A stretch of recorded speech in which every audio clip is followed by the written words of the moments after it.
Dans cette nouvelle affaire, nous allons constater que certains individus vivent dans l'abondance quelle qu'en soit la nature. Famille, argent, amis, paix intérieure et avec les autres. Ils disposent de tout pour mener la plus agréable des existences. En termes un peu plus grossiers, des gens pétés de thunes, qui ont très bien réussi leur vie les fourbes. Mais même ces gens-là ne sont pas exemptés de l'injustice de ce monde. T'as beau être le plus riche, le plus à l'aise financièrement, personne ne sera jamais vraiment protégé des horreurs de ce monde. Ce que je vais dire fait peur, mais si quelqu'un veut ta mort, il finira par tuer. Ouais, il finira par te tuer. Si je vous dis tout ça, c'est qu'on est en plein dedans avec cette histoire. Eh bien salam à toi mon ami, j'espère que tu vas bien et que ta famille se porte bien. Aujourd'hui on se retrouve pour parler d'une affaire particulièrement horrible. Je vais vous demander de rester bien attentif car il y a beaucoup de détails. Vous allez voir, dans cette affaire c'est tellement dingue qu'on se croirait dans un putain de film. Mais avant ça, plus que jamais mes amis, je vais vous demander de détruire cette barre de like pour soutenir cette chaîne. Je vais vous demander de la détruire comme si votre vie en dépendait. Vous savez quoi, je sais qu'il y en a qui ne like pas. Donc aujourd'hui, je vais être méchant. Ouais, bande de fourbes, je vais être très méchant. Je ne suis pas une personne qui souhaite le malheur. Mais celui qui ne like pas cette vidéo se verra vivre des choses plutôt sinistres en 2023. Je n'en dirai pas plus, mais si j'étais vous, je ne prendrais pas ce risque. T'es vraiment un salaud, Mogo. T'es en train de quasiment obliger ta communauté à mettre un like, espèce de vendu. Que voulez-vous, mes amis? Bienvenue dans ce monde corrompu. Dans cette jungle où malheureusement le plus faible se fait bouffer. Bienvenue sur YouTube. Je suis vraiment un putain de terrain avec mes intros. Faut que j'arrête. Mais cette histoire en vaut la peine, donc si je vous dis de liker, c'est pas pour rien. Donc likez cette vidéo, vivons heureux et n'oubliez pas de prendre un maximum de bouffe pour cette affaire. Sans plus attendre, éteignez votre lumière, installez-vous bien et laissez-vous emporter par ma voix.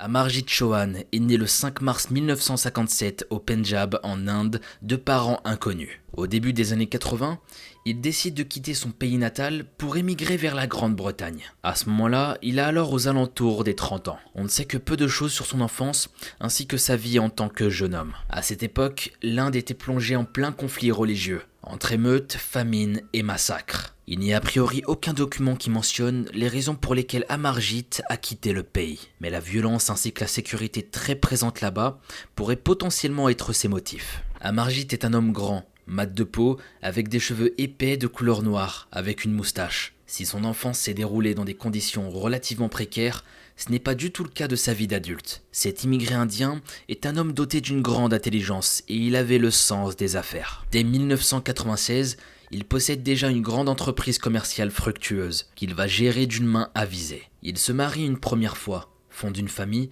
mais Amarjit tombe dans le piège de la cupidité. Il décide de s'exiler fiscalement pour empocher un peu plus. Mais très vite, il se fait attraper par la justice. Il est condamné pour cet acte illégal à 3 ans de prison, mais n'en fera que la moitié. À sa sortie, il se fait une promesse, devenir meilleur, ne pas reproduire quoi que ce soit qui puisse le mettre lui ou sa famille dans une position inconfortable. Malheureusement, son couple n'aura pas tenu ces dernières années. Mais très croyant, Amarjit décide de ne pas divorcer. Il opte pour la bigamie et continuera de subvenir à tous les besoins financiers de sa famille. En 2000, il rencontre finalement celle qui deviendra sa moitié, une certaine Nancy qui a aussi des origines indiennes. En l'espace de 3 ans, ils se marient et ils ont 2 enfants, Davinder et Ravinder Chauhan. C'est aussi durant cette période qu'Amarjit décide de se relancer dans les affaires. Avec l'aide de sa femme, ils vont fonder une société, CIBA Freight Service UK. Il s'agit d'une entreprise d'importation de fruits exotiques venant de pays étrangers. Son entreprise, stratégiquement proche de l'aéroport,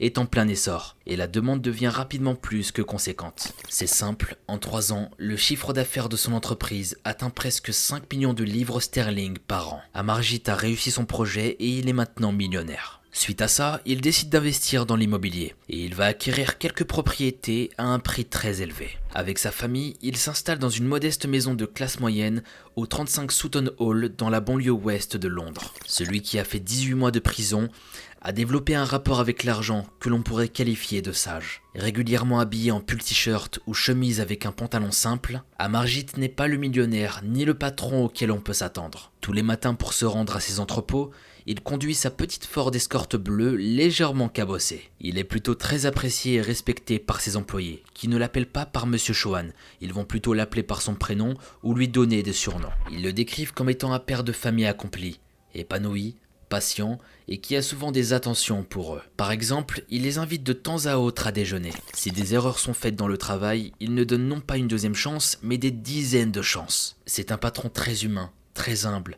La prison lui avait manifestement enseigné le pardon. Franchement, je trouve ça super beau ce genre de personne. Demain, j'ai un patron comme ça, je vous jure que je vais avec le sourire tous les jours au travail. Rien de mieux que de se sentir bien quand tu vas bosser et bien entouré. Je pense qu'on est tous d'accord là-dessus. Mais pour certains de ses employés, sa façon de diriger sa société est très détendue, presque insouciante. En fait, il la dirige plutôt comme une espèce de grande famille. De l'extérieur, Amarjit n'a pas forcément l'allure ni l'attitude d'un grand PDG. Mais c'est pourtant bien lui, l'homme immigré parti de rien, devenu aujourd'hui riche patron à la tête d'une société plus que florissante. Au vu de sa fortune et de son statut, l'humilité d'Amarjit Chauhan est un trait remarquable et très apprécié par les gens qui le côtoient. C'est un homme doté d'une grande vertu, dont les valeurs et les principes sont inspirants pour nombre de personnes qui l'entourent. Au cours de l'année 2002, un homme se présente à l'entrepôt. Il s'agit d'un certain Kenneth Reagan.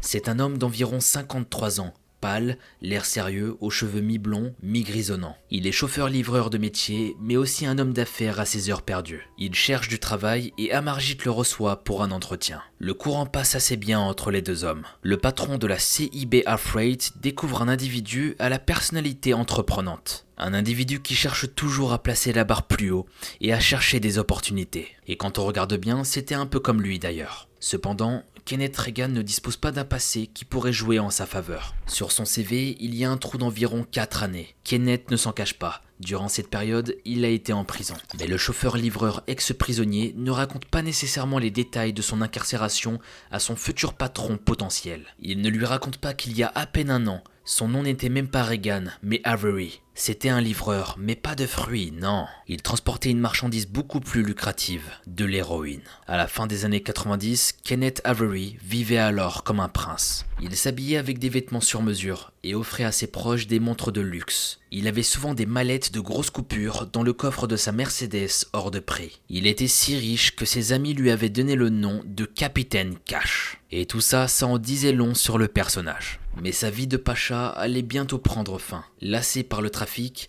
la police prit d'importantes initiatives dans le but de faire tomber certains gros bonnets. En 1998, dans le cadre de l'opération Bromley, Kenneth Avery se fit interpeller lors d'un contrôle de possession de 30 kilos d'héroïne. En tentant de s'échapper de sa voiture, il renverse une policière, lui causant de graves blessures corporelles. Sa peine initiale fut fixée à pas moins de 20 ans. Mais plus qu'un détenu, Kenneth était une véritable source d'informations potentielles pour la police britannique. Le trafic et l'argent lui avaient ouvert de nombreuses portes. Il avait fait la rencontre de beaucoup de dealers et de membres de gangs. La police va alors passer un accord avec lui, des noms en échange d'une liberté plus rapidement retrouvée. Et là, il accepta. Il dira à la police tout ce qu'elle voulait savoir. En récompense de 20 ans, sa peine fut réduite à 8 ans. Mais au final, avec les remises de peine, il ne va purger que la moitié, 4 ans. Il s'en sortait plutôt bien, sauf qu'à sa sortie, son nom Avery était fiché. Des tas de personnes voulaient sa tête. Alors pragmatique, l'ancien Captain Cash décida tout simplement de se cacher loin des problèmes, puis de changer de nom. Dorénavant, il serait Kenneth Reagan, un chauffeur-livreur inconnu à la recherche d'un emploi. Lorsqu'il arrive chez CIBA Freight avec sa Peugeot 206 d'occasion, la justice a confisqué tous ses biens gagnés avec de l'argent sale. Les poches vides, il est carrément retourné chez son père âgé dans un petit bungalow de Forge Close, un lotissement en forme de L dans le Wiltshire. Pour lui, la perte de son ancien mode de vie était assez difficile à avaler. Dans sa tête, depuis sa sortie de prison, il n'a alors qu'une seule idée. trouver une opportunité en or pour se faire énormément d'argent et ce le plus rapidement possible. Quand Amarjit regarde Kenneth, il voit une sorte de reflet lui-même. Un homme presque le même âge, habillé simplement comme lui, et surtout ayant commis des erreurs par le passé qui l'ont emmené en prison. Tout comme lui à l'époque, encore une fois. Il décide de lui laisser sa chance et de l'embaucher. En plus, Kenneth lui a assuré que la prison s'était terminée. Il voulait simplement filer droit. Quelques mois passent, en janvier 2003, les deux hommes entretiennent désormais une relation de confiance. Kenneth travaille correctement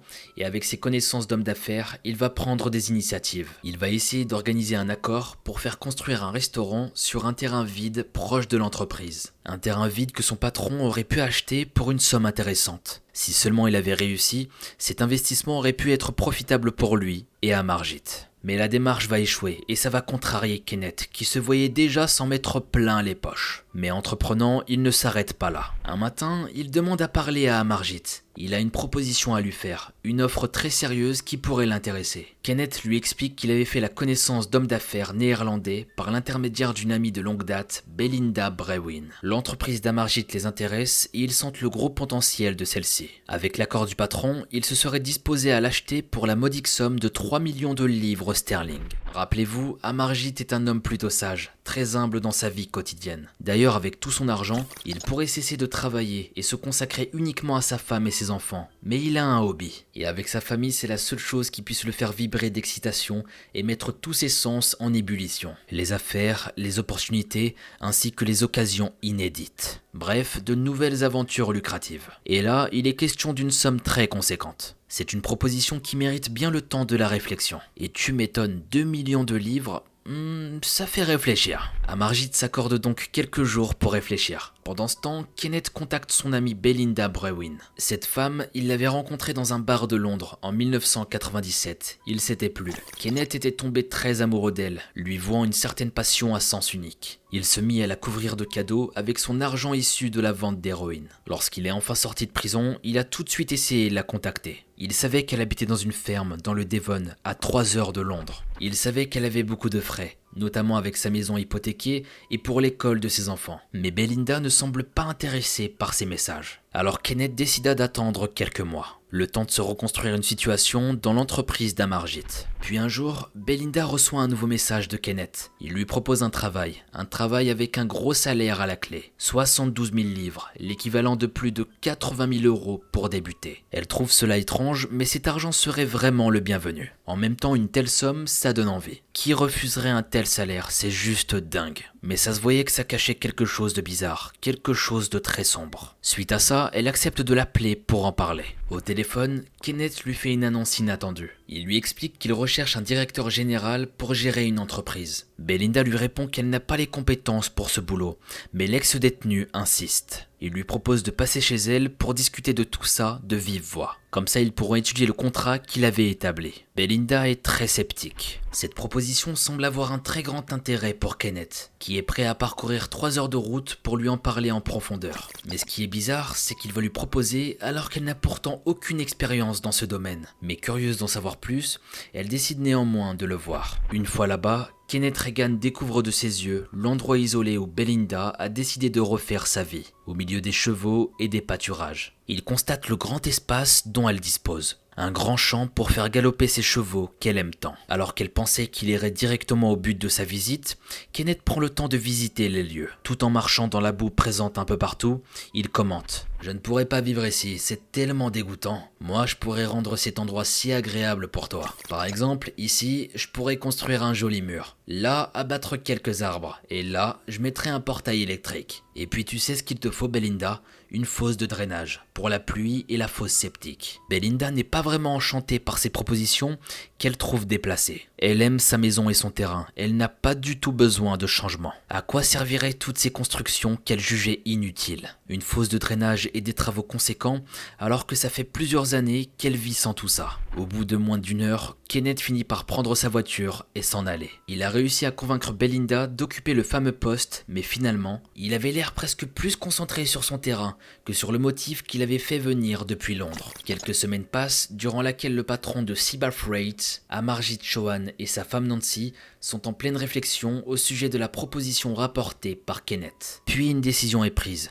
Le 13 février au matin, il irait rencontrer les investisseurs. Le jour J, le directeur passe en coup de vent à l'entrepôt. Juste avant de partir, il échange quelques mots avec l'un de ses employés. « Je vais aller conclure un accord. Je vais vendre l'entreprise. Je te tiendrai au courant de la suite des événements. » Il n'était pas rare de voir Amarjit quitter l'entrepôt pour aller rencontrer d'autres entrepreneurs. Il participait souvent à des réunions ou à rechercher de nouvelles opportunités commerciales, comme le veut son passe-temps favori. Il prit sa vieille Ford pour se rendre au lieu fixé du rendez-vous, Stonehenge, à 150 km de là. Durant son trajet d'1 h 30, on peut s'imaginer ce qu'Amarjit avait dans la tête. Peut-être songeait-il à sa Nancy, à leurs enfants et au bon dîner qu'ils partageraient ce soir pour fêter ce gros contrat. Peut-être qu'il était très excité de sa rencontre avec les Néerlandais, ou bien relativement anxieux. Ou peut-être écoutait-il simplement de la musique, en ne pensant à rien de particulier, profitant du magnifique paysage qu'offrent les zones rurales britanniques. Toujours est-il que ce matin, en quittant son foyer, il pensait déjà qu'il serait rapidement de retour avec des choses à raconter. Jamais il n'aurait pensé que c'était la dernière fois qu'il embrasserait sa femme,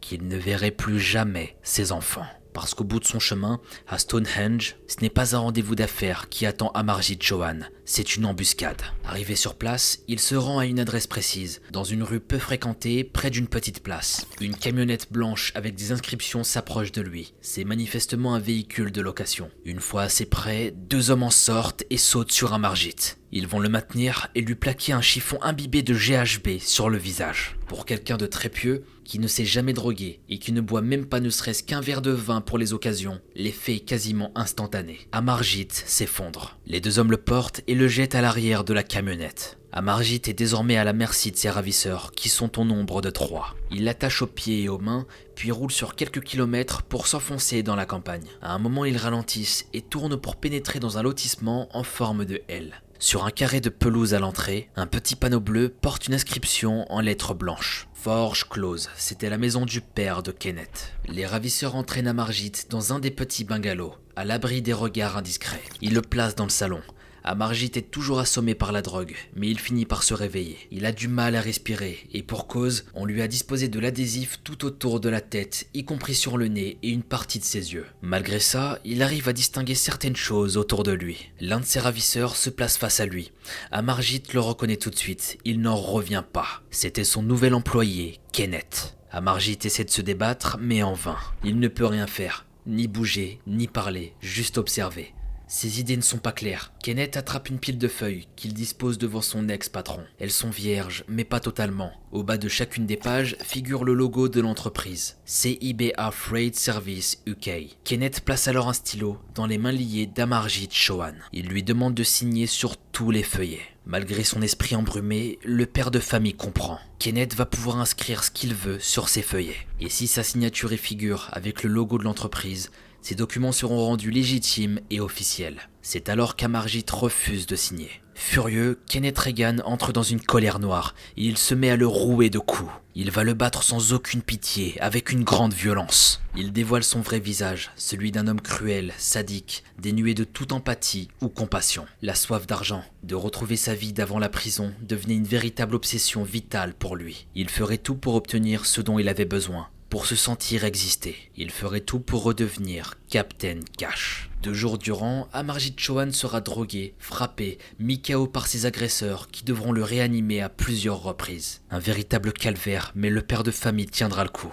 Il avait beaucoup de courage et de force mentale. Il refusera catégoriquement toute signature qui signifierait la cessation officielle de son entreprise. C'était son bébé, à laquelle il avait consacré tant d'années de travail. La perte de tout l'argent qu'elle générerait pourrait également mettre sa famille dans une situation délicate. Il le savait. Malgré son corps qui saignait, malgré une mort potentielle à l'horizon, Amarjit était têtu. Il avait la tête dure et il résistait. Sans cette signature, il ne pouvait rien faire. Il ne tuerait pas, du moins pas tout de suite. Kenneth Reagan change alors de stratégie. Si Amarjit Chauhan ne semble pas craindre sa propre souffrance, alors ce seront d'autres qui souffriront à sa place. Sa famille. Lorsqu'Amarjit comprend ce qu'il prévoit de faire, tout se bouscule dans sa tête. Après une réflexion rendue difficile par le GHB, il décide finalement de signer. Les signatures sont enfin faites, et le plan de Kenneth Reagan se déroule comme il l'espérait. À partir de cet instant, il est le nouveau patron qui pèse plusieurs millions de livres sterling. Mais il y a encore du pain sur la planche. Il va devoir imaginer un mensonge à raconter aux employés de l'usine qui étaient proches de leur ancien chef. Plus important encore, Nancy Chohan. En plus d'être la femme d'Amarjit,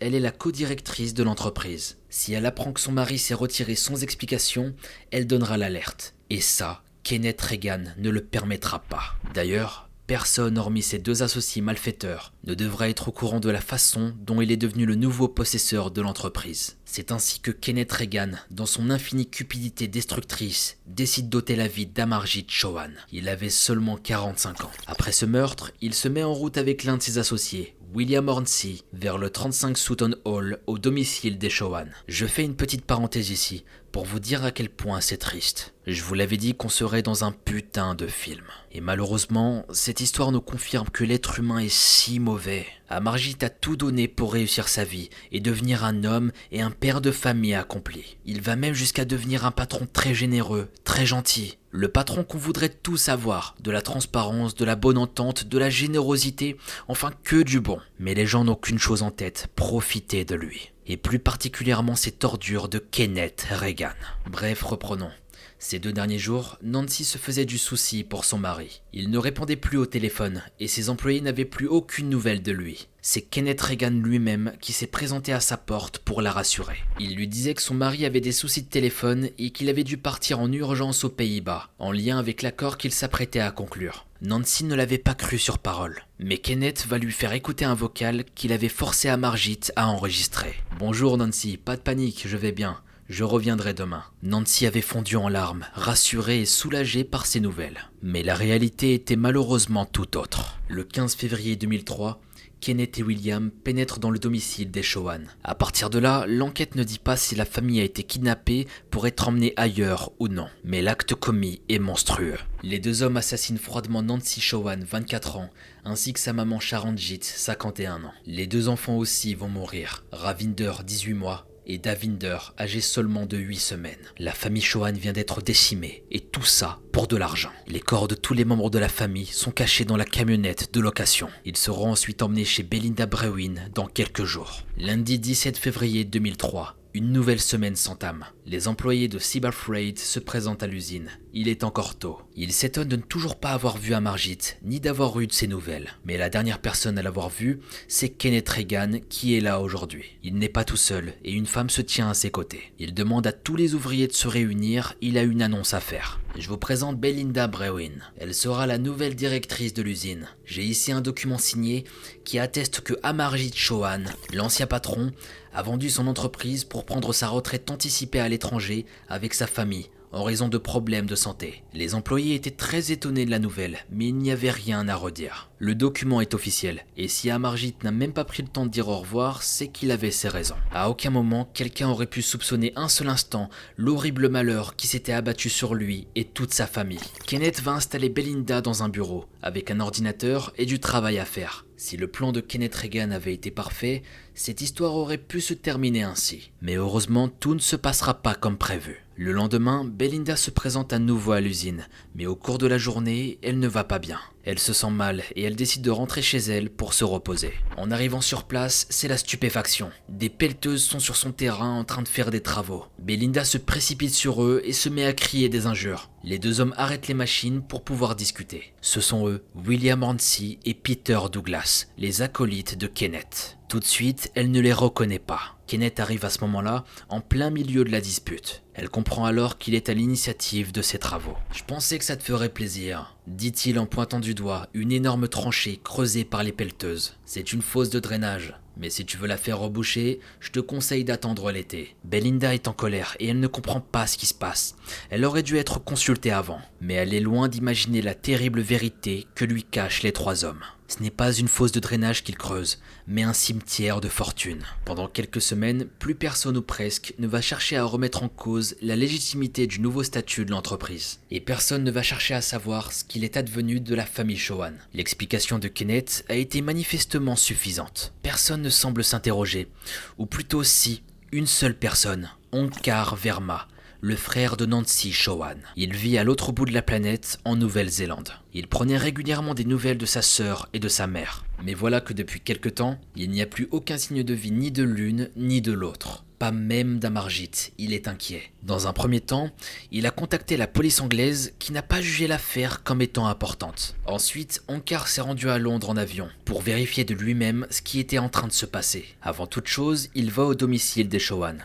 Une fois là-bas, il entre. Et ce qu'il voit confirme ses inquiétudes. La maison est comme abandonnée. Tout a été laissé sur place, comme si toute la famille avait dû partir en catastrophe. Les jouets des enfants sont encore par terre et il y a de la nourriture sur la table. Onkar se met à paniquer, mais essaie de garder la tête froide. Peut-être avait-il eu une urgence et qu'ils étaient vraiment partis à l'étranger. Mais un détail attire ses yeux. Un détail très troublant qui lui provoque une vive émotion. Le petit livre saint de sa mère. Il est aussi resté là. Et ça, ce n'était pas normal. Sa mère l'avait en toutes circonstances sur elle, elle ne s'en séparait jamais. Quelque chose de très grave est arrivé ici, et c'était maintenant une certitude. Il prévient de nouveau la police, et leur explique tout ce qu'il venait de découvrir. Cette fois-ci, elle prend l'affaire plus au sérieux, et elle décide d'enquêter. 21 mars 2003, Kenneth Reagan continue de vivre sa vie comme si rien ne s'était passé. Mais ce jour-là, un enquêteur, Andy Rowell, vient pour la première fois à l'usine. Et c'est lui qu'il veut voir, la dernière personne à avoir eu contact avec les Shawan.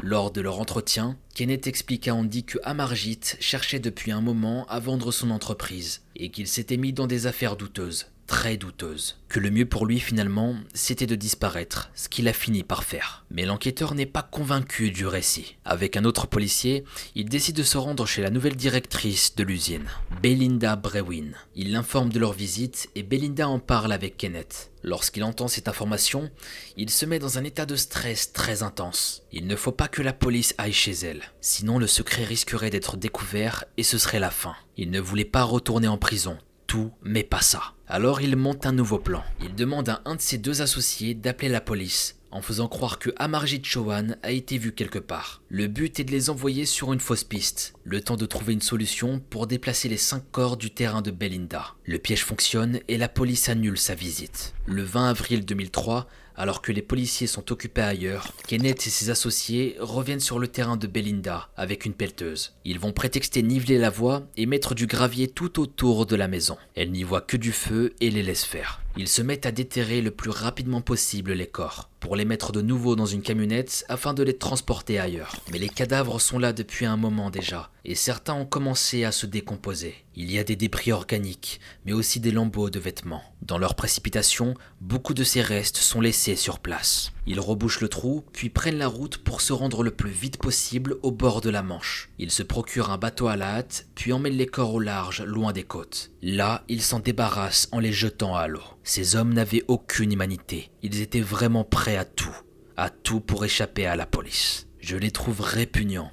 Plus je découvre les détails de cette affaire, plus ça m'énerve. Quelques jours plus tard, lorsque les enquêteurs comprennent que la piste qui leur a été communiquée ne mène nulle part, ils décident de retourner rendre visite à Belinda. Kenneth l'apprend et il décide de la convoquer le matin même dans son bureau. Il voulait la briefer sur ce qu'elle devait ou non leur raconter. Il insiste expressément sur un point. Si la police demande ce que faisait Kenneth sur son terrain, elle doit répondre qu'il s'occupait du système d'eau. Mais Belinda n'est pas dans la confidence de ce qui s'est passé. Elle ne comprend donc pas pourquoi Kenneth se met dans tous ses états pour ça. Je trouve ça complètement dingue de ne pas se poser des questions à ce stade. Soit elle est complètement naïve, soit elle se doute de certaines choses, mais elle décide de fermer les yeux. Lorsque la police arrive chez elle, l'entretien se passe bien. Si bien que tout le long de l'interrogatoire, rien d'anormal n'est constaté. Mais juste avant de se lever pour s'en aller, un des enquêteurs pose une dernière question. Une question simple mais qui va faire toute la différence. Rien ne vous a semblé bizarre ces derniers temps avec Kenneth Reagan? Et là, Belinda répond de façon très honnête. Ce matin, lorsque Kenneth m'a convoqué au bureau, c'était pour me parler de vous. Il voulait que je vous réponde quelque chose de très précis par rapport à ce qu'il faisait sur mon terrain. Je devais dire qu'il travaillait sur mon système d'eau. Et ce n'est pas le cas, madame?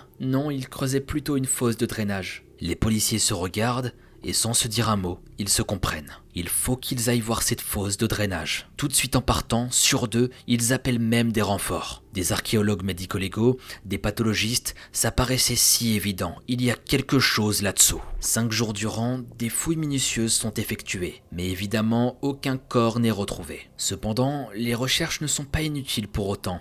Il y a des indices. Des cheveux, des vêtements, des bijoux, tous ces objets sont envoyés au laboratoire afin d'être analysés. Quelques jours avant, dans la soirée du 22 avril exactement, un père et son fils étaient tous les deux partis faire du kayak dans la Manche. Un moment privilégié de partage. Ils avaient décidé de le faire durer un peu et de s'éloigner un peu plus de la côte de ce qui était prévu. Mais alors qu'il regarde à l'horizon, le père distingue quelque chose qui flotte. Il y avait quelque chose à la surface de l'eau, quelque chose de très gros. Il se rapproche avec précaution et distingue ce qui ressemble à des pieds. Il venait de trouver un cadavre. Complètement imbibé, avec le visage dans l'eau, le père le hurle à son fils de retourner vers la côte et d'appeler les secours. 3 heures durant, ce même père a dû attendre leur arrivée. 3 heures dans la pénombre, le silence, à veiller sur le corps gonflé d'eau, flottant à côté de lui. Cette expérience le marquera probablement à vie. Les secours arrivent enfin en bateau, et le corps est récupéré pour être envoyé dans une morgue tout proche. Près d'une semaine plus tard, le 29 avril 2003, il est identifié. C'est Amarjit Chauhan. Son corps et ses poumons sont gorgés d'eau. Son sang, lui, saturé de GHB. Kenneth Reagan et William Hornsey réalisent que la police gagne du terrain. Peu à peu, l'étau se referme et la pression devient trop forte. Ils décident de fuir vers la France en ferry, puis en Espagne. Le troisième complice, Peter Douglas, décide aussi de se cacher. Contrairement à son acolyte, il ne s'est pas remis de la brutalité avec laquelle Kenneth Reagan a assassiné toute la famille Chauhan. Surtout, il pense aux enfants, c'était des bébés, et ils ont été froidement abattus, tout ça pour du fric. Ses limites semblent avoir été dépassées ce jour-là. Il se rend dans une pension de colocataires près de Colford, à 3 heures de Londres. Il est seul, et la peur comme la culpabilité le ronge. Un jour, n'en pouvant plus, il se confie à une habitante de la pension, Wendy Paul. Il raconte qu'il est impliqué dans une affaire de meurtre et que des enfants sont morts. Il dit qu'il est recherché mais qu'il n'a tué personne. Wendy le regarde avec des yeux très inquiets et elle lui demande « Mais qu'est-ce qui s'est passé? Qui a été tué ?» Et Peter lui répond « C'était Reagan, c'est un psychopathe. Il leur a tiré dessus, il les a tous tués. » Après ces déclarations, Wendy savait ce qu'elle avait à faire. À peine quelques jours plus tard, le 14 mai, et après exactement 12 jours de cavale, Peter Douglas est arrêté par la police britannique dans un pub voisin. Malgré ses confessions faites à Wendy Paul, il ne dira rien à la police. 2 mois plus tard, le 15 juillet 2003, un nouveau corps est découvert par des pêcheurs au large de l'île de White. C'est celui de Nancy Chauhan, et à partir de là, une suite d'événements s'opère. Le 2 août, Kenneth Reagan est retrouvé, puis arrêté dans un camping à Gand, au nord de la Belgique. 1 mois plus tard, le 2 septembre, William Hornsey n'en pouvait plus de vivre seul en cavale. Il décide de rentrer au Royaume-Uni pour se rendre à la police. Le 7 septembre, un nouveau corps s'échoue sur l'île de White.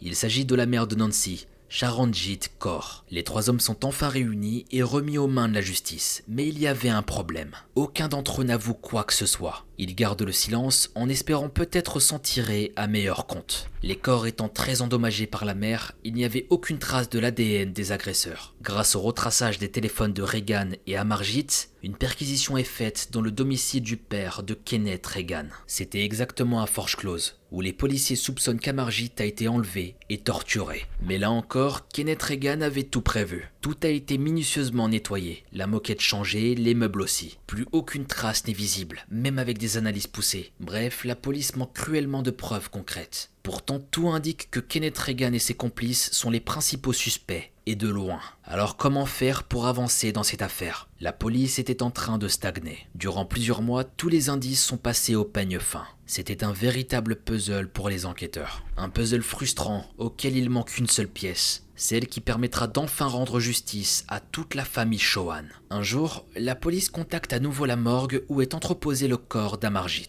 Le corps est nu et les vêtements ont été entreposés dans des sacs plastiques scellés. Ils font la demande à ce que l'on renvoie ces vêtements, même les plus insignifiants, comme les lambeaux de pantalon par exemple. Ils doivent eux aussi être analysés de nouveau. Lors de cette réinspection, un des agents ouvre la pochette qui contient les chaussettes d'Amarjit. Rien de particulier à première vue. Elles sont noires grisâtres et délavées. L'agent décide machinalement de les retourner afin de vérifier leur contenu. Ce qu'il ne savait pas, c'est que personne en près de 8 mois n'avait songé à le faire. Cette banale vérification allait pourtant faire toute la différence. Dans l'une des chaussettes, un petit papier plié en 5 tombe sur la table.